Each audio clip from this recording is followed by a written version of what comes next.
पहाड़ों पर हो रही बरसात से यमुना उफान पर है और अब यमुना रौद्र रूप धारण करती जा रही है और यमुना का पानी साथ लगते गांव में भी तबाही मचाता हुआ नजर आ रहा है। कई गांव ऐसे हैं जहां पर पानी पूरे गांव में घुस चुका है। लोगों के खेत जलमग्न हो चुके हैं और भूमि कटाव लगातार जारी है, जिससे बहुत भारी नुकसान हो सकता है। प्रशासन ने एनडीआरएफ और आर्मी को भी अलर्ट पर रखा है।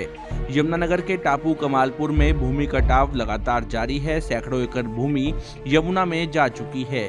भूमि कटाव को रोकने के लिए ग्रामीण स्वयं प्रयास कर रहे हैं।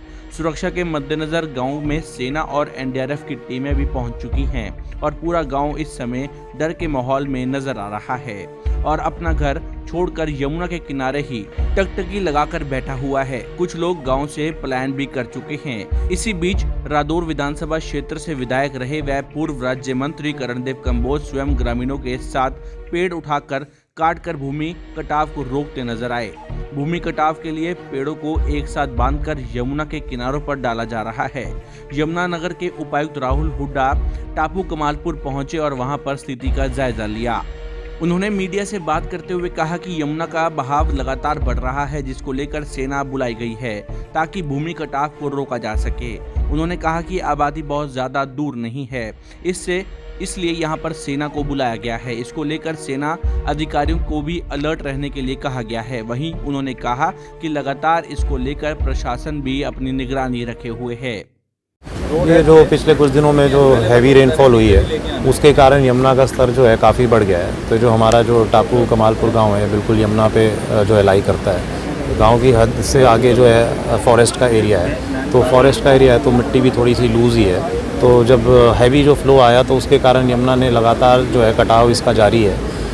चलती हुई यमुना में हमने काफ़ी ज़्यादा एफर्ट्स भी किए हैं कि इसमें जो बगल के जो पेड़ थे जो इसको बल्ली मैशिंग कहते हैं उसके तहत हमने अंदर डाल के मिट्टी को रोकने की भी कोशिश की है। हम उसमें थोड़ा सा सफल हुए हैं, लेकिन फ़्लो बहुत ज़्यादा है तो हम बिल्कुल ये नहीं कह सकते कि हमने बिल्कुल इसको रोक लिया है। साथ ही साथ जो है वेरिएशंस भी हैं, जो फ़्लो है कभी जो है फ़्लो ज़्यादा हो जाता है कभी कम हो जाता है, उसके कारण भी जो स्काउरिंग है जो नीचे से कटाव है उसमें भी जो है वेरिएशन है। तो हम अपना प्रयास जारी रखे हुए हैं। हमने आर्मी से, वैसे तो हम आर्मी से फ़ोन पे पहले भी टच में थे कि आपके पास अगर कोई टेक्निकल कोई ऐसा सॉल्यूशन हो तो हमें यहाँ पर आके बताएं, पर उन्होंने भी यही कहा कि जो इस समय आप एक्टिविटी कर रहे हैं पिछले 2 दिन से यही एक्टिविटी है जो आपको करनी है। तो फाइनली जो है हमने आर्मी को कल इसलिए भी रिक्वेस्ट किया कि अगर आबादी के नज़दीक पानी जाता है और कुछ ऐसा हो जाता है तो हमें रेस्क्यू की भी ज़रूरत पड़ सकती है। और दूसरा उनका एक पूरा कॉलम जो है यहाँ पर आने वाला है तो हमें जो है उनकी और प्रोफेशनल हेल्प भी मिल जाएगी। तो इसीलिए हम अपना प्रयास जारी है जी, और हम इसमें जो भी टेक्निकली जो पॉसिबल है वो हम इसमें करेंगे। अब थोड़ी देर में जो हम स्टैक ऑफ स्टोन्स भी इसमें डाल के देखेंगे कि वो होल्ड कर रहा है नहीं कर रहा। पर जैसा आप पीछे देख ही रहे हैं कि फ़्लो बहुत ज़्यादा है और घुमावदार उस तरीके से यमुना चल रही है तो उसमें कटाव हो रहा है, तो हमारी कोशिश जारी है। तो वहीं ग्रामीणों में भी काफी रोष देखने को मिल रहा है। उनका कहना है कि अब अधिकारी आ रहे हैं और दौरा कर रहे हैं। लोगों ने कहा कि उनके गांव में बाढ़ राहत के काम समय रहते अगर हो जाते तो आज ये खतरा नहीं मंडरा रहा होता। देखिए 4 दिन हो गए, गांव के हालात बहुत ही बुरे हैं। यमुना नदी का जो कटाव है वो बहुत स्पीड से चल रहा है गाँव की तरफ। महज 200 मीटर, लगभग 200 मीटर की दूरी भी रही नहीं गाँव से।